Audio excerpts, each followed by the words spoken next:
नमस्कार दोस्तों। तो आज के करंट अफेयर में आपका स्वागत है। और आज के हम डिस्कशन में कुछ महत्वपूर्ण बातों पर चर्चा करेंगे जो हमारे एग्जाम की दृष्टि से महत्वपूर्ण होती हैं, उन पर हम सब पे चर्चा करते हैं। और प्रयास ये रहता है कि कोई भी टॉपिक आपसे ना छूटे और ताकि आप एग्जाम में अच्छा परफॉर्म कर पाएं। और उससे पहले आप महत्वपूर्ण बात यह है कि अगर आपको टेलीग्राम से जुड़ना है तो डिस्क्रिप्शन में लिंक है, उसके माध्यम से आप टेलीग्राम में जुड़ सकते हैं ताकि आपको विभिन्न लेक्चरों की जो पीडीएफ है वहाँ पे मिल जाए और उसका आप प्रॉपरली क्या कर सको, रिवीजन कर सको और आप नोट्स बना सको ताकि एग्जाम में आपकी तैयारी में आप अच्छे से रिवीजन कर पाओ और अच्छे से आप उसका प्रॉपर नोट्स बना पाओ। इसलिए हम आप टेलीग्राम ग्रुप में जुड़ सकते हैं। तो आइए हम आज के कुछ लेक्चर पर डिस्कस करते हैं। चर्चा में है संविधान का पहला संविधान संशोधन जिसको फर्स्ट अमेंडमेंट बोलते हैं। और पहला अमेंडमेंट 1951 में किया गया, नेहरू जी के टाइम पे किया गया। इससे संबंधित प्रश्न यूपीएससी में पूछा गया लेकिन डायरेक्टली नहीं पूछा गया, तो इसलिए हमको इसको होलिस्टिक रूप से पढ़ने की आवश्यकता है, कभी भी प्रश्न पूछे जा सकते हैं। तो हमारे लिए महत्वपूर्ण है कि पहले अमेंडमेंट में हमने क्या क्या संशोधन किए और उससे उसके इम्प्लीकेशन क्या हुए और अमेंडमेंट की प्रक्रिया क्या है उसके बारे में हम पढ़ेंगे, क्योंकि यहीं से प्रश्न बनने की संभावना रहती है और वहीं से अक्सर प्रश्न बनते रहते हैं।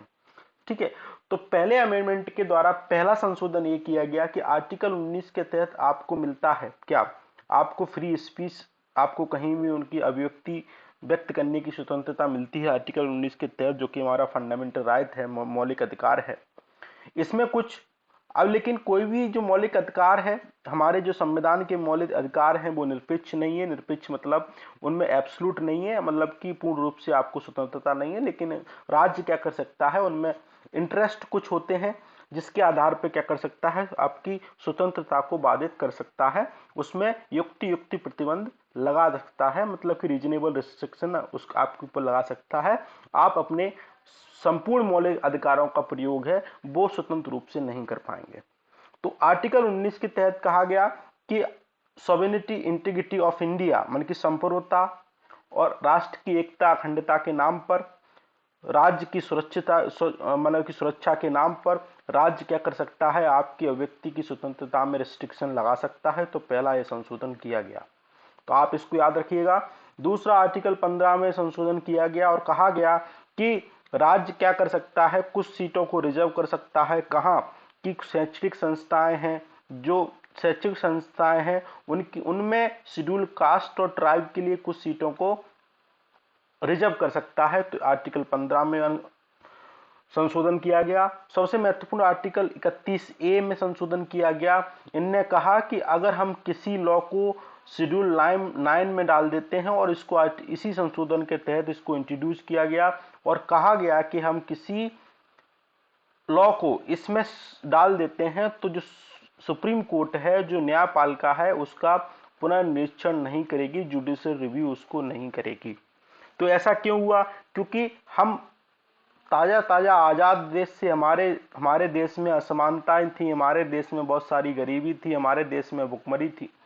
तो कुछ लोग जमींदार थे, उनके पास बहुत सारी संपत्तियां थी, भूमि थी, तो हमको लैंड रिफॉर्म लेने थे, क्योंकि हमने सामाजिक और पूंजीवाद का मिक्स रूप अपनाया था। तो हमें कुछ जो भूमि सुधार करने थे, तो भूमि सुधार करने में आर्टिकल था, आर्टिकल हमारा जी आर्टिकल 19 के तहत एक हमारा मौलिक अधिकार था, संपत्ति का अधिकार था। तो उसमें उसके द्वारा लोग रेट लगाते थे, मतलब कि सुप्रीम कोर्ट में और चले जाते थे। इसलिए सरकार सामाजिक कल्याण सामाजिक न्याय की दिशा में भूमि सुधार नहीं कर पा रही थी। तो उसने कुछ लॉ बनाए। उनने कहा कि अनुसूची 9 में अगर हम किसी कानून को डालेंगे तो उसका न्यायपालिका जुडिशियल रिव्यू नहीं कर पाएगी। जुडिशियल रिव्यू का मतलब है कि न्यायपालिका के द्वारा, विधायिका के द्वारा कोई कानून बना है, क्या तर्कसंगत है या सही है, कि उसमें कोई गलत व्याख्या तो नहीं की गई है, तो इसके संबंध में जुडिशियल क्या करती है, रिव्यू करती है। इस बात को आप ध्यान रखेंगे।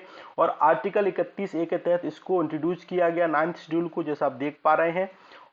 और आर्टिकल 31B के तहत कहा गया कि इसमें जो भी कानून डलेंगे उनका न्यायपालिका रिव्यू नहीं कर पाएगी। तो इसलिए आप ध्यान रखिएगा, ठीक है। और यही प्रश्न पूछा गया था, कहा गया था कि जो 9वीं संविधान, जो 9वीं अनुसूची है, उसको किसके कार्यकाल में लागू किया गया। तो इसको 9वीं अनुसूची को प्रथम संविधान संशोधन के द्वारा लाया गया, और मतलब 1991 में। 1991 में कौन थे? माननीय पंडित जवाहरलाल नेहरू जी थे। तो आपका आंसर सही था, पंडित जवाहरलाल नेहरू जी। ठीक है, तो इसलिए अनुसूची हमको पढ़ने की आवश्यकता है। हमारे टोटल जो ओरिजिनल जो अनुसूची थी हमारे में कितनी थी? 8 थी, लेकिन उसके बाद संशोधन हुए। अब हमारे यहाँ कितनी अनुसूची हैं? 12। तो पहली अनुसूची क्या है आप याद रखिएगा, इसकी ट्रिक है टीयर्स ऑफ ओल्ड पीएम। ठीक है, तो पहली अनुसूची में क्या है? टेरिटरी और स्टेट के बारे में बताया गया है। और दूसरी अनुसूची में क्या है? जो जो विभिन्न हमारे अध्यक्ष हैं, ठीक है, मतलब कि लोकसभा, राज्यसभा, मंत्री वगैरह, उनके मतलब कि सैलरी के बारे में बताया गया है, जिसको, ठीक है। और जो तीसरी अनुसूची है उसमें ओथ के बारे में बताया गया है। और जो चौथी अनुसूची में राज्यसभा सीट एलोकेशन के बारे में बताया गया है। पांचवी अनुसूची में शेड्यूल एरिया में प्रशासन से संबंध बताया गया है। और जो छठवीं अनुसूची है उसमें उसमें बताया गया है, जैसे आप ध्यान रखेंगे ये वाला, मतलब कि असम, मेघालय, त्रिपुरा, मिजोरम ट्राइल में, मतलब कि जो ट्राइबल एरिया है वहाँ पे एडमिनिस्ट्रेशन कंट्रोल किस प्रकार से होगा। इसमें डिस्ट्रिक्ट काउंसिल बनती है, उनका स्वायत्त मतलब कि क्षेत्र होता है, उसमें एडमिनिस्ट्रेशन कर सकते हैं। जैसे मिजो काउंसिल हो गई, नागा काउंसिलिंग हुई, ठीक है, मिजो काउंसिलिंग हो गई, ठीक है, इस तरह की काउंसिलिंग होती है। और इसको छोटा संविधान बोल सकते हैं, इस तरह से आप इसको देख सकते हैं। ठीक है, सातवीं अनुसूची में आपको पता ही है फेडरल लिस्ट है, संघ सूची। आठवीं अनुसूची में ऑफिशियल लैंग्वेज है, 22 लैंग्वेज है। नौवीं अनुसूची हमने पढ़ लिया, लैंड रिफॉर्म है। 10वीं अनुसूची में डिफेक्शन लॉ है, जिसको 52वें संविधान संशोधन के तहत लाया गया 1985 में। 11वीं अनुसूची में पंचायत है, जिसको 1992 में 73वें संविधान संशोधन के तहत लाया गया।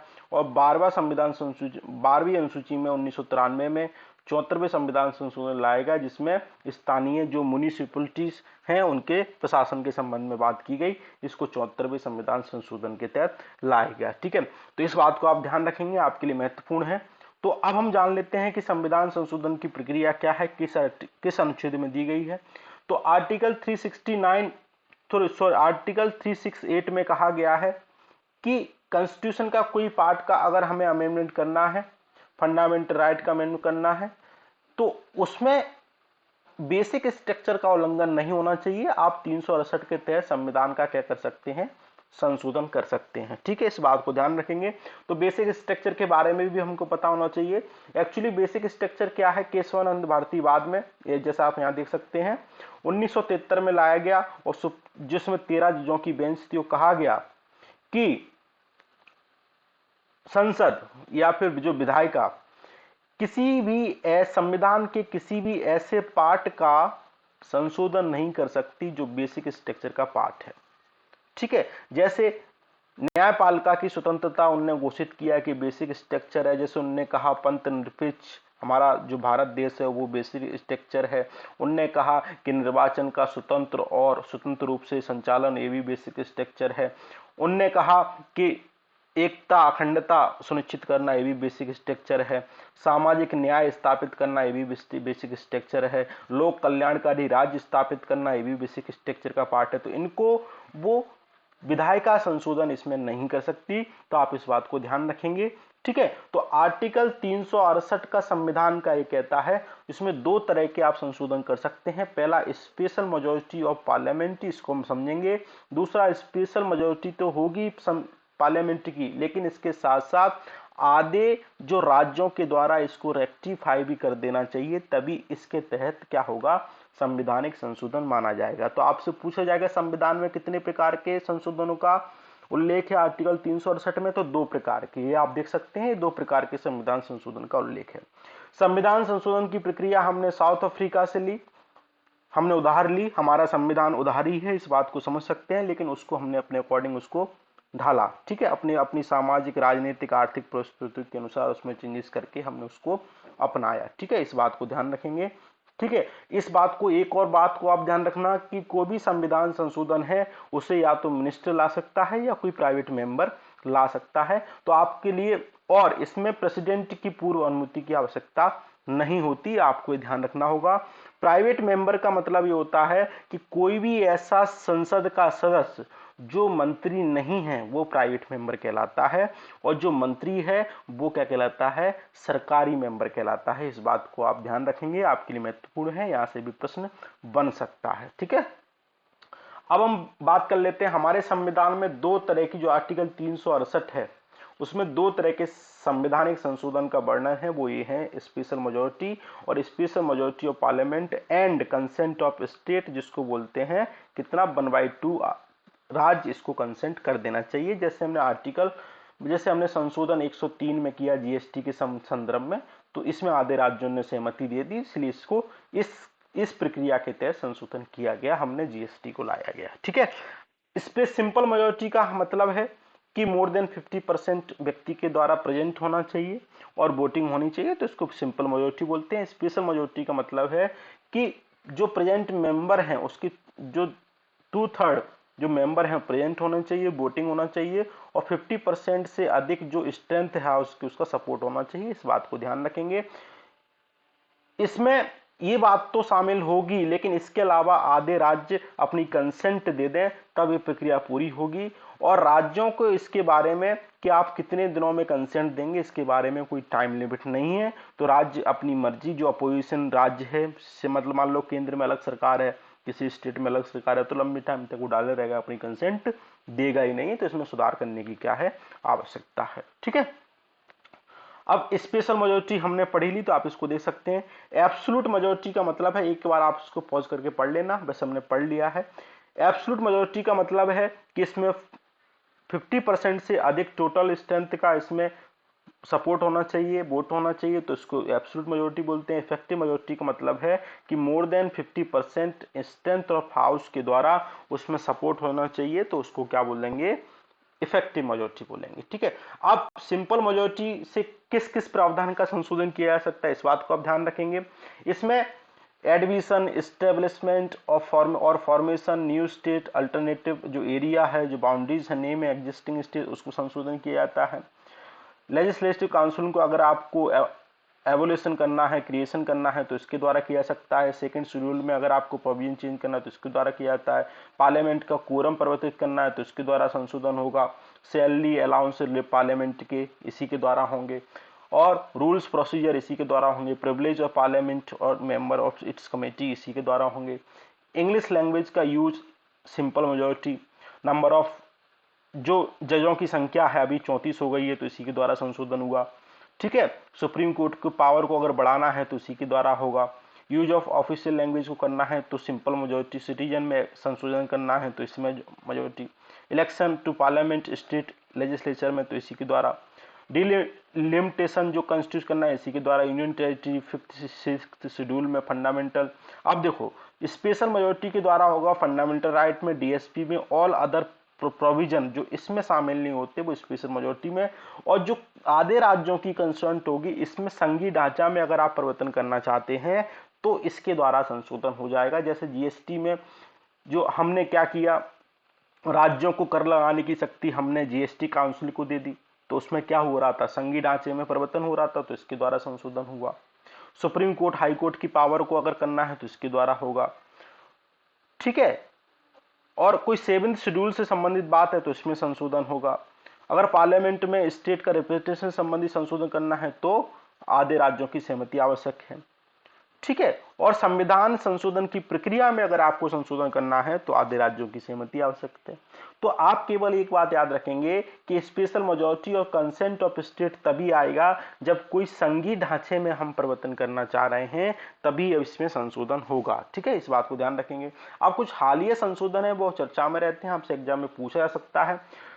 100वां संविधान संशोधन 2015 में आया, इसमें कहा गया हमने बांग्लादेश के साथ हमने समझौता किया, land boundary agreement between India and Bangladesh. और कहा पहले एक्चुअली क्या था, मान ले ये भारत की सीमा है, ये बांग्लादेश की सीमा है, तो कोई बांग्लादेश का यहाँ छोटा सा गांव इधर था और भारत का छोटा सा गांव इधर था, तो हमने क्या किया, एक्सचेंज कर लिया, क्योंकि यहाँ समस्याएं होती थी लॉ एंड ऑर्डर से संबंधित, यहाँ भी होती थी, तो हमने इसको एक्सचेंज कर लिया, हमने इसको समझौता कर लिया। इस बात को ध्यान रखेंगे। 101वां संविधान संशोधन हमको पता ही है, जीएसटी हम लेके आए। 102वां संविधान संशोधन के द्वारा हम क्या लेके आए, national commission for backward classes को हमने आर्टिकल 368 बी के तहत हमने क्या दिया, उसको संवैधानिक दर्जा दिया। और 103वां संविधान संशोधन के तहत हमने 10% रिजर्वेशन दिया ईडब्ल्यूएस सेक्शन को।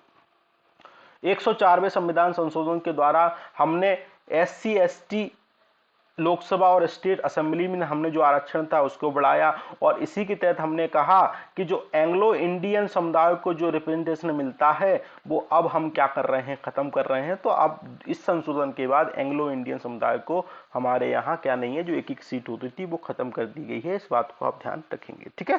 दूसरा, तो ये हमने टॉपिक बड़ा समग्र रूप से पढ़ा, आई होप आप लोगों को समझ में आया होगा। आप जो भी हम प्रश्न करते हैं आप उसके आंसर जरूर दिए कि ये कमेंट सेक्शन में, आपके लिए महत्वपूर्ण है। आपसे उसके एक निगाह जाती है तो आपको चीज लंबे टाइम तक याद रहती है, ठीक है। इंडिया चाह रहा है कि जो गल्फ कॉपरेशन काउंसिल है उसके साथ हम फ्री ट्रेड एग्रीमेंट करें कुछ वस्तु और कुछ सेवाओं के संबंध में, ताकि जो क्रॉस बॉर्डर जो ट्रेड है वो बढ़े और हमारा जो इंपोर्ट है वो अधिक से अधिक वहां पे बढ़े, ठीक है। तो हमारे लिए महत्वपूर्ण है, अभी हुआ नहीं है, जब हो जाएगा तब इसको डिटेल से पढ़ेंगे। हमारे लिए महत्वपूर्ण है गल्फ कॉपरेशन काउंसिलिंग। तो इसमें कौन कौन से देश होते हैं, 6 कंट्री होते हैं, आप इसमें आपको ध्यान रखिएगा। यहाँ पे यमन है, तो इसको छोड़कर बाकी सभी देश इसमें शामिल हैं, जिसमें आप देख सकते हैं Kuwait, Bahrain, Qatar, UAE, Oman और सऊदी अरब, ठीक है। इसका मतलब है कि आपस में कोऑर्डिनेशन करेंगे, इंटीग्रेशन करेंगे, इंटरकनेक्शन करेंगे मेंबर स्टेट ऑल फील्ड में। हमारा इस क्षेत्र में 154.3 154.73 बिलियन डॉलर 2021-22 में व्यापार हुआ। हमने ऑयल गैस हम यहाँ से इंपोर्ट करते हैं, सऊदी अरेबिया यूएई सबसे लीडिंग है। और डायस्पोरा हमारे यहाँ 6.5 मिलियन इंडियन के आसपास काम करता है, जो रेमिटेंस हमारे यहाँ देता है। हमारे लिए महत्व ये है कि हम एनर्जी रिक्वायरमेंट प्रतिपूर्ति करते हैं, मार्केट इंडिया के प्रोडक्ट यहाँ पे सप्लाई करते हैं। UAE 3rd largest trading partner है भारत का। रेमिटेंस तो हम सबसे ज्यादा देते हैं, ठीक है। और कॉपरेशन करते हैं पॉलिटिकल स्टेबिलिटी और सिक्योरिटी के दिशा में, ठीक है। इस बात को आप ध्यान रखेंगे। अब एक न्यूज है कि आरबीआई महंगाई रेट को क्या नहीं कर पाया है, कंट्रोल नहीं कर पाया है।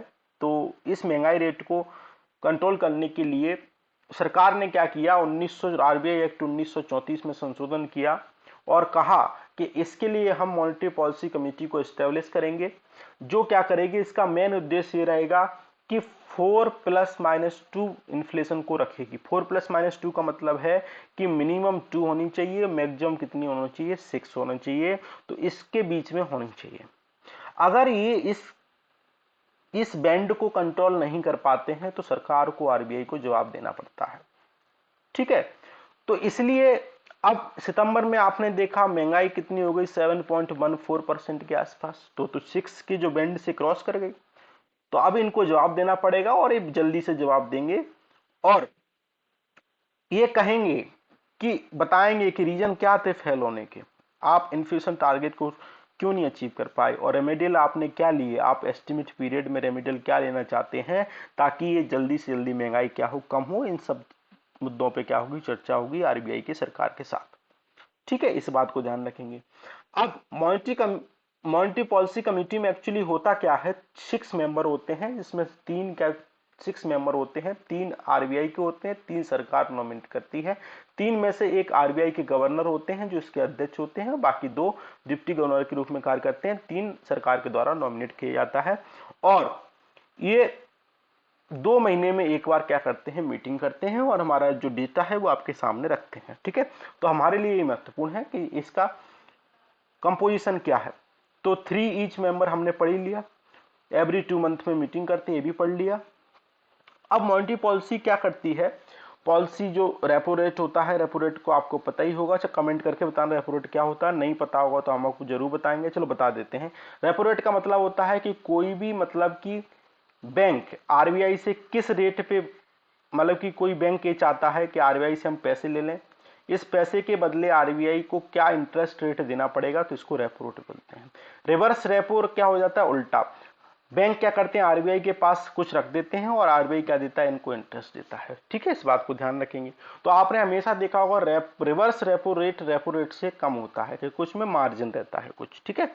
तो पॉलिसी इसमें रेपो रेट होता है, लिक्विडिटी फैसिलिटी होती है, रेपो, रिवर्स रेपो, ठीक है। इस लिक्विडिटी फैसिलिटी में क्या होता है, liquid adjustment facility, repo, reverse repo, reserve requirement CRR बोलते हैं, जिसको सरकार आरबीआई के पास कुछ पैसा रखना पड़ता है। ओपन मार्केट ऑपरेशन रहते हैं, लैंडिंग ओपन मार्केट ऑपरेशन रहते हैं, महंगाई को कम की जो लिक्विडिटी रहती है उसको उसको मतलब कि एब्जॉर्ब करने के लिए और उसको रिलीज करने के लिए, ठीक है। और बैंक रेट और मार्जिन स्टैंडिंग फैसिलिटी रेट होती है, फॉरेन एक्सचेंज ऑपरेशन होते हैं, ठीक है। इस बात को ध्यान रखेंगे। सरकार आरबीआई का गोल रहता है कि हम प्राइस को स्टेबिलिटी लाएं, मतलब इन्फ्लेशन को कम करें, इकोनॉमिक ग्रोथ को बढ़ाएं, फाइनेंशियल स्टेबिलिटी लाएं, फॉरेन एक्सचेंज रिजर्व को स्टेबल करने की दिशा में काम करें। इस बात को आप ध्यान रखेंगे। दूसरा, आरबीआई का अदर काम होते हैं, गवर्नमेंट इंडिया के बैंकर के रूप में काम करते हैं, स्टेटों के बैंकर के रूप में काम करते हैं, बैंक के बैंकर के रूप में काम करते हैं, पेमेंट सिस्टम को रेगुलेट करते हैं, करेंसी मैनेजर के रूप में काम करते हैं, फॉरेन एक्सचेंज मैनेजर के रूप में काम करते हैं, फाइनेंशियल सिस्टम मैनेजर के रूप में काम करते हैं, मॉनेटरी मैनेजर के रूप में ये क्या करते हैं, काम करते हैं। अब मॉनेटरी पॉलिसी में क्या होते हैं, कुछ क्वालिटेटिव टूल रहते हैं, कुछ क्वांटिटेटिव टूल रहते हैं। क्वांटिटेटिव टूल का मतलब है कि आप थोड़ा सा चेंजेस लाएंगे तो संपूर्ण भारत देश में जितने भी समाज हैं, जितने भी लोग हैं, चाहे वंचित वर्ग हो चाहे अमीर वर्ग हो, और उसमें समान रूप से क्या पड़ेगा, प्रभाव पड़ेगा। तो इसमें दो टूल रहते हैं, या आप CRR देखते हैं, या आप SLR देखते हैं, या आप रिफाइनेंस फैसिलिटी देखते हैं। CRR बैंकों को आरबीआई के पास कुछ परसेंट रखना पड़ता है, SLR बैंक अपने पास रखते हैं गोल्ड में, आप किसी सिक्योरिटी के फॉर्म में, और रिफाइनेंस फैसिलिटी होती हैं। इनडायरेक्ट में आप क्या देते हैं, रेपो रेट कर देते हैं, reverse repo rate, bank rate, MSF base rate, MCLR open market operation, ठीक है, MSS और लिक्विड एडजस्टमेंट फैसिलिटी। तो सारी ये इनडायरेक्ट होती हैं, डायरेक्ट होती हैं, इस बात को ध्यान रखें। क्वालिटेटिव का मतलब होता है कि आप क्या करो, कुछ वंचित वर्ग हैं उसमें से थोड़ा सा चेंजेस, आप केवल उन्हीं में चेंजेस लाना चाह रहे हैं। आप अमीर के पास तो पैसा है लेकिन वंचित वर्ग के पास पैसा नहीं है, जिसमें SMEs हो गए, जिसमें लघु कुटीर उद्योग हो गए, कुछ छोटे वेंडर्स हो गए, तो उनमें चेंजेस करने के लिए कुछ मार्जिन रिक्वायरमेंट होता है, ठीक है। सिलेक्टिव क्रेडिट कंट्रोल होता है, मोरल सजेशन दे दिए कि आप इनको पैसा दो, जैसे मुद्रा स्कीम लेके आए, केवल छोटे लघु उद्योग कुटीर उद्योगों के लिए थी, ठीक है। और प्रायोरिटी लैंडिंग सेक्टर, जैसे उसमें महिलाएं, सोशल इंफ्रास्ट्रक्चर आता है, ठीक है, और भी बहुत सारी चीजें आती हैं, महिलाएं, बच्चे, अल्पसंख्यक वर्ग, उनको फंडिंग दी जाती है। तो इसको बोलते हैं मॉनेटरी पॉलिसी। एक होता है क्वालिटेटिव टूल, एक होता है क्वांटिटेटिव टूल। तो इस बात को आप ध्यान रखेंगे, ठीक है। अब आपने सुना होगा कि सरकार, अंतर्राष्ट्रीय समुदाय ये चाहता है कि कोई भी इस मॉनेटरी पॉलिसी को अधिक से अधिक यूज करे, फिजिकल पॉलिसी को कम से कम। तो मॉनेटरी पॉलिसी को हमने समझा, इसमें इन्फ्लेशन और लिक्विडिटी के संदर्भ में बात की जाती है, इसको सेंट्रल बैंक के द्वारा अप्लाई किया जाता है। जबकि फिजिकल में क्या किया जाता है, सरकार एक्सपेंडिचर और मनी के जनरेशन के रूप में काम करती है, जिसको इनकम और एक्सपेंडिचर होता है, इसमें सप्लाई और डिमांड के रूप में काम किया जाता है, ठीक है। मॉनेटरी पॉलिसी में मान लो आप रेपो रेट बढ़ा दी तो उससे सप्लाई क्या हो जाएगी, कम हो जाएगी मार्केट में मनी की। और ये सरकार क्या करती है, बजट ला के यहाँ पे फिजिकल पॉलिसी लाती है, जिसमें इसको मिनिस्ट्री ऑफ फाइनेंस देखते हैं, इसको रिजर्व बैंक ऑफ इंडिया देखते हैं, हमको पता ही है, ठीक है। इसमें कौन कौन से टूल होंगे हमने पढ़ ही लिया, repo, reverse repo, open market operation. इसमें FRB में एक्ट होगा, GST होगा, monetary policy reform, monetary policy committee होती है, ठीक है। तो ये सारी बातें की जाती है, आई होप आपको पसंद आया होगा, ठीक है। अब एक दिल्ली डिक्लेरेशन चर्चा में है। अभी हमारे देश में काउंटर टेररिज्म कमेटी की मीटिंग हुई, जिसकी अध्यक्षता हमारे भारत देश के द्वारा की जा रही है, और 2 महीने बाद उसकी अध्यक्षता चली जाएगी, जिसमें यूनाइटेड नेशन सिक्योरिटी काउंसिल के कुछ 15 मेंबर होते हैं। और इसको और जो टेररिज्म होता है उसको मतलब टैकल करने की दिशा में काम करते हैं, उसको लीगल बैकिंग देते हैं। भारत ने भी कहा है कि हम इसको कुछ रुपए देंगे ताकि हम टेररिज्म को कंट्रोल कर सकें, जैसा आप देख पा रहे हैं। इसकी स्थापना रेजोल्यूशन 1373 2001 में हुई। इसमें 11 सितंबर 1 में हुई, और उसको 26/11 जो मामला हुआ अमेरिका में, उसके बाद अमेरिका जागा और कहा कि हम इसकी स्थापना करेंगे, बाकी उसको सुनाई नहीं पड़ रहा था। तब जब खुद पे बीती तब वो जागा। 15 मेंबर होते हैं इसमें, कोई भी इसमें टेक्निकल हुड लगा सकता है, जैसे चाइना ने भी लगाया, ठीक है। मैंडेट क्या है वही हमने पढ़ा, बस इतना से जान, कल के लेक्चर में हमने स्पेशली पढ़ा है, तो आप वहां जाके देख सकते हैं। आपसे पूछा जा सकता है कि दिल्ली डिक्लेरेशन किससे संबंधित है, तो आप यहाँ पे टिक लगाएंगे अगर ये ऑप्शन आपको मिलेगा तो, ठीक है। एक राइस चर्चा में है, जिसको काला नमक राइस बोलते हैं, जैसा आप यहाँ पे देख पा रहे हैं, काफी महत्वपूर्ण राइस है। इंडियन एग्रीकल्चर रिसर्च इंस्टीट्यूट ने इसकी 2 वैरायटी को डेवलप किया है। इस पहला नाम है पूसा नरेंद्र काला नमक 1638, दूसरा नाम है पूसा नरेंद्र काला नमक 1652। और जो लॉगिंग होती है उसके समय इश्यू को समाधान करेंगे। हमारे लिए महत्वपूर्ण है कि काला नमक क्या है, इसकी प्रॉपर्टीज क्या है, ये प्रश्न यहीं से बनेगा। ठीक है, इसको बुद्धा राइस भी बोलते हैं और ये फाइनेस्ट शॉर्ट ग्रेन राइस होता है। यूजुअली ब्लैक इसकी हस्क देखने को मिलती है। हस्क का मतलब है भूसी। माइक्रो न्यूट्रिएंट्स में ये रिच होता है, जिसमें आयरन पाया जाता है, जिंक पाया जाता है और अल्जाइमर से संबंधित समस्याओं को हमको कम देखने को मिलता है। और जो डायबिटीज पर्सन है उनके लिए काफी फायदेमंद होता है। इसको 2013 में जीआई टैग दिया गया और ये 11 डिस्ट्रिक्ट में हमको देखने को मिलता है, नॉर्थन उत्तर प्रदेश और नेपाल के क्षेत्र में। इस बात को ध्यान रखेंगे। दूसरा, इसको 1 डिस्ट्रिक्ट 1 प्रोडक्ट के रूप में सिद्धार्थनगर को अवार्ड मिला जो उत्तर प्रदेश में है। नेचुरल कल्टीवेशन की आवश्यकता होती है इसमें कोई फर्टिलाइजर यूज नहीं किया जाता, कोई पेस्टिसाइड यूज नहीं किया जाता। क्रॉप प्रोडक्शन में कोई परफेक्ट रहता है और इसमें पेस्टिसाइड और फर्टिलाइजर यूज नहीं होंगे तो इसमें पैसा कम लगेगा, इसको एक्सपेंसिव नहीं होता है। इस बात को आप ध्यान रखेंगे। साल्मोनेला एक बैक्टीरिया चर्चा में है और इन्फेक्शन हमको देखने को मिला, एनिमल से संबंधित देखने को मिलता है हमको, इंक्लूडिंग बर्ड से भी। और ये ह्यूमन में ट्रांसफर हो सकता है। अगर आप एनिमल के किसी आप फिश में आते हैं तो अब आपके संबंध में जाता है। मेनली ये एनिमल ओरिजिन जो प्रोडक्ट होते हैं, जो पोल्ट्री हो गया, पोर्क हो गया, बीफ हो गया, पोल्ट्री मिल्क हो गया, एग हो गया, उससे संबंधित हमको देखने को मिलता है। और इसमें कई वेजिटेबल में भी हमको देखने को मिल सकता है, कंटेमिनेटेड हो सकता है। ठीक है, और इसके जो कारण हमको देखने को मिल रहा है कि नीच चर्चा में होता है क्योंकि ये मल्टी ड्रग रेसिस्टेंट हो गया है, मतलब इसमें एंटीबायोटिक भी काम नहीं कर रही हैं। इस बात को आप ध्यान रखेंगे। ठीक है, और थोपीमोरियम DT104 के कारण ये मल्टी ड्रग क्या हो गया है, रेजिस्टेंट हो गया है। ठीक है, इस बात को ध्यान रखेंगे। मूचू रिवर आपको पता ही है क्यों चर्चा में है। एक खतरनाक हादसा हुआ जिसमें 140 से अधिक लोग मारे गए, अभी और संभावना है। सबसे पहले इसमें 1979 में इसमें का हुआ वाटर फ्लो हुआ और इसमें सैंडिंग मतलब कि जो डैम था उससे संबंधित इसमें देखने को मिली, काफी घटना हुई। उसी के बाद इसमें अभी यह घटना हमको देखने को मिल रही है जैसा आप देख पा रहे हैं। तो सबसे पहले बात कर लेते हैं, गुजरात में रिवर बहती है मांडला हिल्स में और रन ऑफ कच्छ में ये जाती है, जिससे एपिरे हो जाती है। नॉर्थन फ्लोइंग क्या है, सौराष्ट्र की रिवर है, मतलब कि ऊपर की तरफ बहती है। ठीक है, इस बात को आप ध्यान रखेंगे। जैसे आप देख पा रहे हैं वाला ये। ठीक है, बस इतना ही हमको पढ़ना है। इसको ब्रिटिश इंजीनियरिंग के द्वारा बनाया गया था। ठीक है, इतना सा पढ़ना है आपको। कहाँ जाती है, रन ऑफ कच्छ में। ठीक है, बाकी यार बेस्ट कौन कौन सी रिवर है, लूनी है, सरस्वती मतलब साबरमती है, माही है, नर्मदा है, तापी है। ठीक है, इस बात को ध्यान रखेंगे। इसके बाद कुछ लोग इसको मतलब कि कोई एजेंसी आती है इसमें बचाव कार्य करने के लिए, तो उसका नाम को पता ही है, नेशनल डिजास्टर मैनेजमेंट अथॉरिटी। हम 2005 में एक्ट लेके आया, 2006 में इसको एस्टेब्लिश करने आया। इसके जो अध्यक्ष होते हैं प्राइम मिनिस्टर होते हैं, 22% क्या होते हैं, जो 9 मेंबर होते हैं उसको उनमें से हमको देखना पड़ता है कौन बनेगा। स्टेट लेवल पे भी रहती है जिसके अध्यक्ष मुख्यमंत्री होते हैं, और डिस्ट्रिक्ट लेवल पे कौन होती है, जिसके अध्यक्ष कौन होते हैं, कलेक्टर या डिस्ट्रिक्ट मजिस्ट्रेट होते हैं। इस बात को ध्यान रखेंगे आप, क्योंकि आप भी फ्यूचर में इसके क्या बनेंगे, अध्यक्ष बनेंगे। एक एजेंसी होती है इसकी तरह, national disaster relief response force, जो स्पेशलाइज्ड एजेंसी होती है, इस पे काम करती है, मैन मेड डिजास्टर को कम करने का प्रयास करती है। यहाँ पे अभी बचाव कार्य में काम कर रही है। ठीक है, इस बात को ध्यान रखेंगे। रेन वाटर हार्वेस्टिंग चर्चा में था। नीति आयोग ने एक रिपोर्ट की कि हमारे यहाँ जो ग्राउंड वाटर है वो काफी तेजी से कम हो रहा है, क्योंकि यहाँ पे यूज काफी होता है भारत देश में। तो कुछ ट्रेडिशनल टेक्निक हैं जो कुछ अभी भी वर्तमान में प्रचलित हैं गांव में, नॉर्थ ईस्ट में, नॉर्थन स्टेट में, तो काफी चर्चा में रहता है, जिसमें आपको केवल नाम याद रखना और कुछ नहीं याद रखना।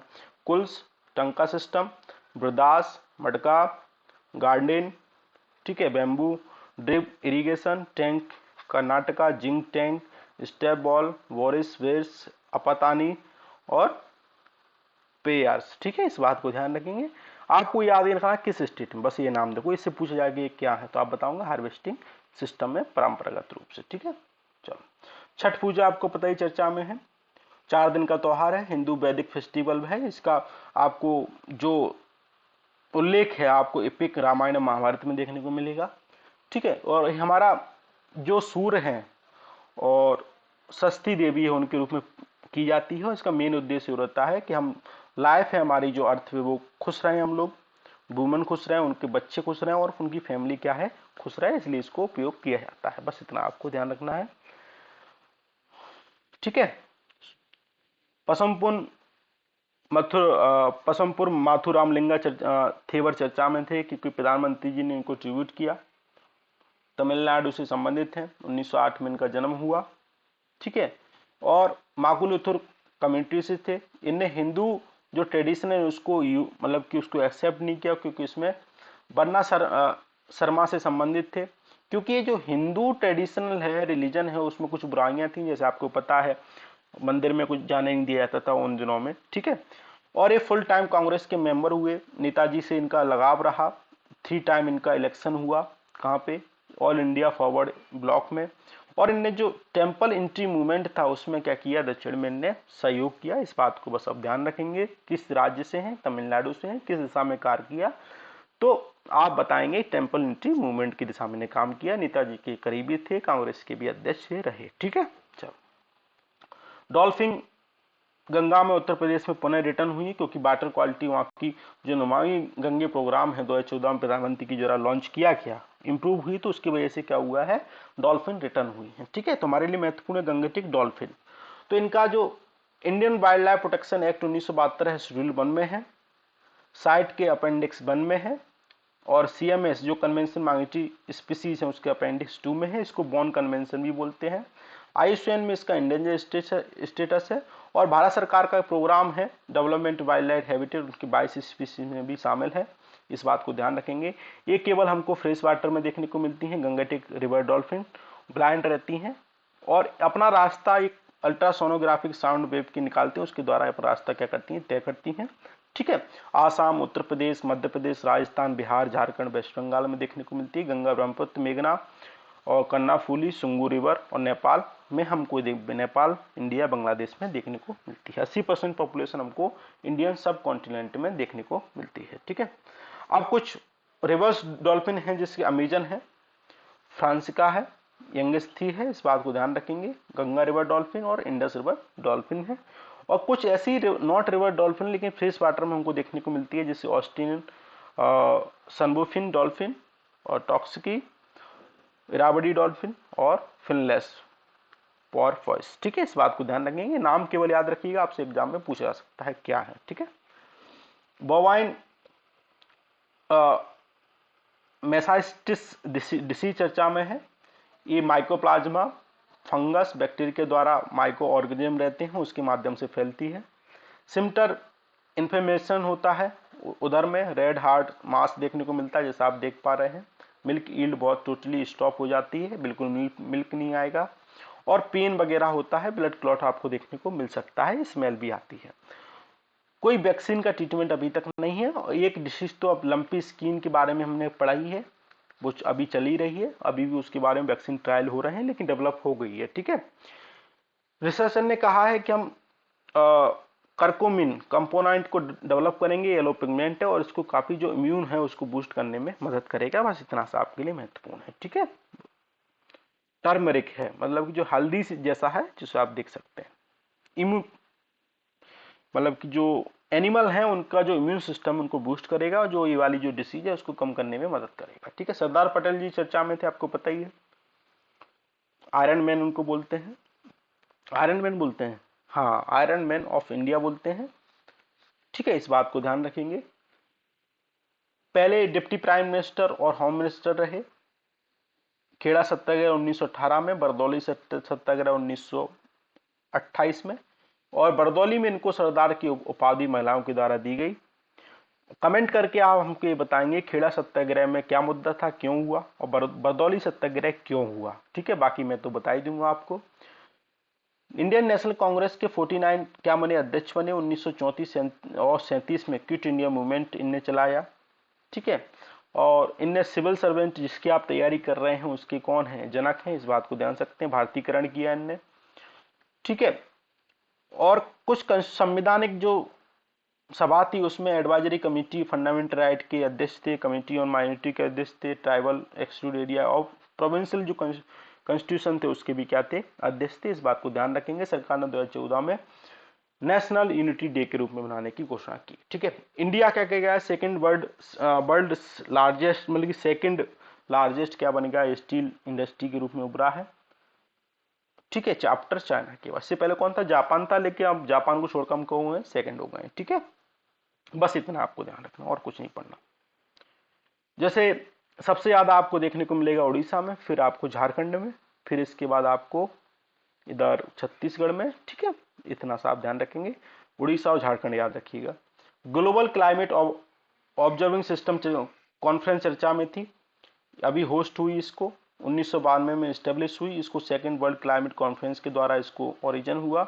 ऑब्जेक्टिव यही है कि हम ऑब्जर्वेशन इंफॉर्मेशन को नीडली क्लाइमेट रिलेटेड इशू के संदर्भ में शेयर कर सकें। ठीक है, इतना ध्यान रखेंगे। इसको WMO, IOC, ठीक है, इंटरनेशनल साइंस काउंसिल और एनवायरमेंट के द्वारा होल्ड किया जाता है, इस बात को ध्यान रखेंगे। ठीक है, ह्यूमन एडोजेनस रेट्रोवायरस चर्चा में था, और इसलिए चर्चा में था कि इसको एक जीन से दूसरी जीन में ट्रांसफर होता रहता है म्यूटेशन के द्वारा। ठीक है, HIV वायरस की तरह इसको देख सकते हैं। ठीक है, और successive generation it possible to some confirm biological benefit भी हमको देखने को मिलते हैं, क्योंकि इसका वर्टिकल ट्रांसमिशन होता है। बस इतना ध्यान रखना, ज्यादा याद इसके बारे में पढ़ना नहीं है। ठीक है, एक वायरस आपको महत्वपूर्ण याद रखना है, ये है डेनोकोकस रेडियोडोरान। इसको हमें मार्स में देखने को मिला है, रिसर्चर ने फाउंड किया है, और ये काफी मतलब कि टफ कंडीशन में भी रह सकता है। इसका दूसरा नाम है क्या, कोना, निक नेम है कोनान बैक्टीरियम, इस बात को ध्यान रखेंगे। टफेस्ट कंडीशन में भी रह सकता है, सर्वाइव कर सकता है, इसलिए इसको मार्स जो है हमारा प्लेनेट है उसके संदर्भ में स्टडी की जा रही है। UV लाइट में रह सकता है, एसिडिक कंडीशन में रह सकता है, किसी तरह की कंडीशन में रह सकता है। ठीक है, टफेस्ट कंडीशन। ठीक है, इसलिए इसको ध्यान रखना, क्या है, बैक्टीरिया है जो मार्स से संबंधित है। सिकल सेल एनीमिया चर्चा में था, एक इफेक्टिव कॉस्ट मेथड बेंगलोर के इंस्टीट्यूट ने डेवलप किया है कि आप इससे आसानी से क्या कर पाओ, ट्रैक कर पाओ। सिकल सेल में क्या होता है, बेसिकली हमारी जो सिकल्स एनीमी जो हीमोग्लोबिन जो हमारा RBCs रहती है वो इस तरह का शेप में होता है, लेकिन कुछ अगर आपको डिसीज है तो आपकी जो इस तरह की चेंजेस आपके हो जाएंगे। तो इससे क्या होगा, आपके ब्लड जो सर्कुलेशन उसमें समस्या आ सकती है, ब्लड क्लॉटिंग हो सकती है, अटैक आपको आ सकते हैं, इसलिए समस्या, और ज्यादातर ये समस्या आपको जनजातीय लोगों में देखने को मिलेगी। ठीक है, तो कम टुगेदर हो जाते हैं, इसलिए इसका ऐसा शेप हो जाता है, RBC आपके चेंजेस हो जाते हैं। बेसिकली आपके RBC राउंड रहते हैं, फ्लेक्सिबल रहते हैं, और जिससे आपको मूव इजीली हो सकता है बेसल से। लेकिन अगर आपको सिकल सेल एनीमिया है, आपको नहीं, जिन लोगों को है, तो सिकल सेल जो आपकी जो मून्स है उस टाइप के शेप आप देखने को मिलेंगे, जिससे स्टिकी हो जाएंगे, रिजिड हो जाएंगे, आपको ब्लड क्लॉटिंग भी देखने को मिल सकती है। ठीक है, ये फिल्म भी चर्चा में है, यहाँ पे फ्लैश फ्लड देखने को मिली, तो आप बस ये भी याद रखिएगा, ये चाइना है, लाओस है, थाईलैंड है, कंबोडिया है, वियतनाम है, मलेशिया है, इंडोनेशिया है, इस बात को ध्यान रखेंगे। ठीक है, ऊपर आपको लिजॉन स्टेट देखने को मिलेगा, ऊपर साउथ चाइना सी देखने को मिलेगा, इधर फिलिपींस सी, ठीक है, और सोलो सी। ठीक, इसकी लोकेशन आप ध्यान रखेंगे, आपके लिए महत्वपूर्ण है। तो आज के लेक्चर में इतना ही था। आई होप आप अच्छे होंगे, स्वस्थ होंगे, परिवारों के साथ होंगे, और अपने माता पिताओं के सपने के लिए संघर्षरत होंगे। तो ऐसी आशा है, हमेशा संघर्षरत बने रहिए। Thank you very much.